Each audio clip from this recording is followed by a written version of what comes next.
Hi అండి, welcome to Radhika's channel. ఈరోజు evening snacks recipe చేస్తున్నాను.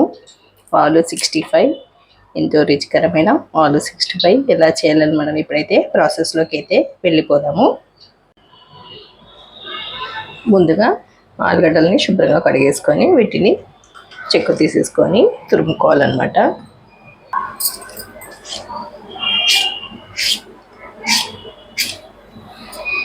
చెక్కు తీసేసుకుందాము మొత్తం.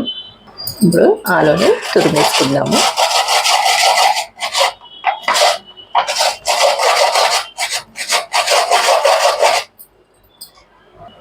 ఇప్పుడు ఇలా తురుముకున్న ఆలుని వాటర్లో వేసుకోవాలి.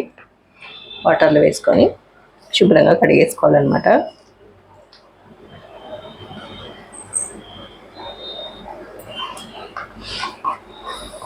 దీంట్లో ఉన్న స్టార్చ్ అంతా పోవాలి.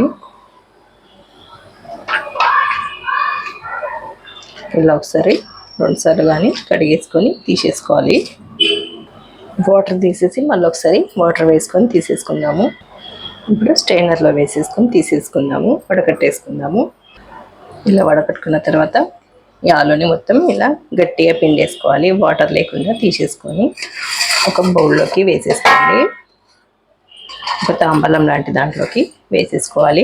వాటర్ ఏమీ ఉండకూడదు. ఇప్పుడు ఇందులోకి కావాల్సిన ఇంగ్రీడియంట్స్ అన్నీ వేసేసుకుందాము. ముందుగా రుచికి సరిపడా కారం వేసుకోండి. అలాగే ఉప్పు కూడా వేసుకోవాలి. నేను 1 స్పూన్ వేసుకుంటున్నాను. మీరు ఆలు తీసుకునే దాన్ని బట్టి వేసుకోండి. ఒక 1/2 కప్పు మైదా పిండి కూడా వేసుకోవాలి. ఒక 2 స్పూన్ల వరకు కార్న్ఫ్లోర్ వేసుకోండి. కార్న్ఫ్లోర్ లేకపోతే బియ్య పిండి అయినా వేసుకోవచ్చు. అలాగే కొద్దిగా ఫుడ్ కలర్ వేస్తున్నాను నేను. మీరు ఇష్టం ఉంటే వేసుకోండి, లేదంటే వేసుకోకుండా పర్లేదు. ఇప్పుడు ఒకసారి మొత్తం కలిపేసేసుకోవాలి పిండిని మొత్తం. వాటర్ ఏం వేయకుండానే కలుపుకోవాలి. మీకు బాగా పలచగా అనిపిస్తే ఇంకొంచెం పిండి వేసుకోవాలి, కానీ వాటర్ మాత్రం అస్సలు వేసుకోవద్దు. ఇలా కలుపుకున్న తర్వాత ఇలా బాల్స్ చేసుకొని ఉంచుకున్నా సరే, లేదంటే డైరెక్ట్ అయినా ఆయిల్లో వేసేసుకోవచ్చు. ఇలా బాల్స్ రావాలన్నమాట. మీకు బాల్స్ బాగా లూజ్ అనిపిస్తే కొంచెం పిండి వేసుకోవాలి. నాకైతే సరిపోయింది. ఇప్పుడు ఫ్రై చేసుకుందాం వీటిని. డీప్ ఫ్రైకి సరిపడా ఆయిల్ పెట్టేసుకున్నాము. కొద్దిగా వేడెక్కనివ్వాలి ఆయిల్ని. ఆయిల్ వేడెక్కిందండి, వేసేసుకుందాము. ఒక్కొక్క బాల్ వేసేసుకోండి చేసుకుంటూ. ఇలా కడాయిలో పెట్టినది వేసేసుకోవడమే. వేసినాక ఒక 2 నిమిషాల తర్వాత వీటిని తిరిగేసుకోవాలి. ఇప్పుడు ఒకసారి వీటిని తిరిగేసుకుందామండి. ఫ్రై అయిపోయాయండి, తీసేసుకుందాం వీటిని.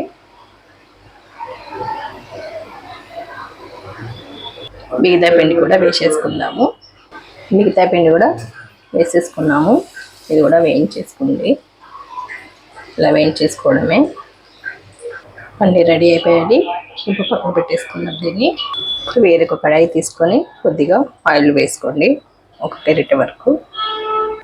ఇందులోకి కొద్దిగా జీలకర్ర వేసుకోవాలి ఆయిల్ వేడెక్కిన తర్వాత. అలాగే వెల్లుల్లి, ఒక 4-5 వెల్లుల్లి చిన్నగా కట్ చేసి వేసుకోవాలి. అలాగే ఒక 3 పచ్చిమిరపకాయలు మధ్యలోకి చీల్చుకొని వేసుకోండి. కరివేపాకు కూడా వేసుకోవాలి. ఒకసారి కలిపేసేసుకోండి. ఇలా వేగిన తర్వాత వేయించి పెట్టుకున్న బాల్స్ అన్ని వేయి తీసుకోవాలి. ఇందులో ఒకసారి కలుపుకోండి.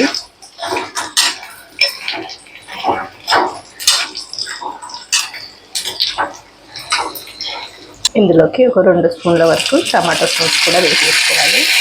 వేసిన తర్వాత ఇలా మొత్తం కలిసే విధంగా కలిపేసేసుకొని ఒక 2 నిమిషాలు వేడి చేసుకొని తీసేసుకోవడమే. రెడీ అయిపోతాయి మనకు ఆలు 65. రెడీ అయిపోయిందండి. స్టవ్ ఆఫ్ చేసేసుకోవడమే. సర్వింగ్ బౌల్లోకి పెట్టేసుకుందాము. రెడీ అండి ఆలు 65. టేస్టీ సాస్తో తీసుకోండి, చాలా బాగుంటుంది. ఈవినింగ్ స్నాక్స్ కూడా చాలా బాగుంటుంది. ఇలా ట్రై చేయండి. నచ్చిందా? నచ్చినట్లయితే లైక్ చేయండి, షేర్ చేయండి, కామెంట్ పెట్టండి. మరిన్ని వీడియోస్ కోసం సబ్స్క్రైబ్ చేసుకోండి. పక్కనే ఉన్న బెల్ ఐకాన్ని క్లిక్ చేయండి. Thank you for watching. By.